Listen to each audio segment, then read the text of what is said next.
question is, sa kabila ng mga pinagdaanan at pagdadaanan pa ng character mo sa Samuel, what makes you think na he's such a lovable character, na mamahalin namin siya sa gabi-gabi sa prime time?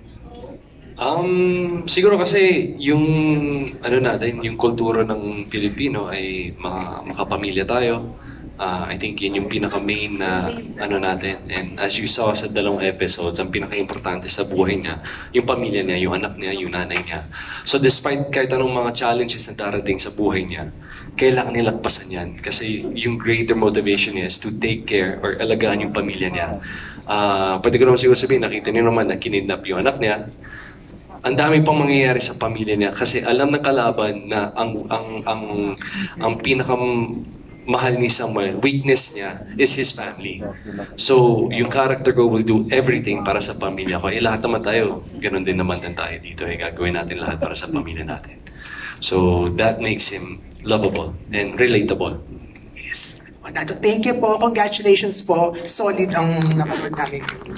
Thank you, Ms. Franz. Maraming salamat po sa lahat ng mga nagbahagi ng kanilang mga questions. Siguro, ano na lang, let's wrap this up. Why should we,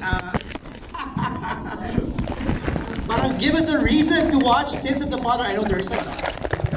Isa-isa tayo. Let's start with JC. Good reason to catch Sins of the Father at 3:23. First of all, magpapasalamat muna tayo sa mga kaibigan natin guys, we're asking for your support for your para sa Sins of the Father.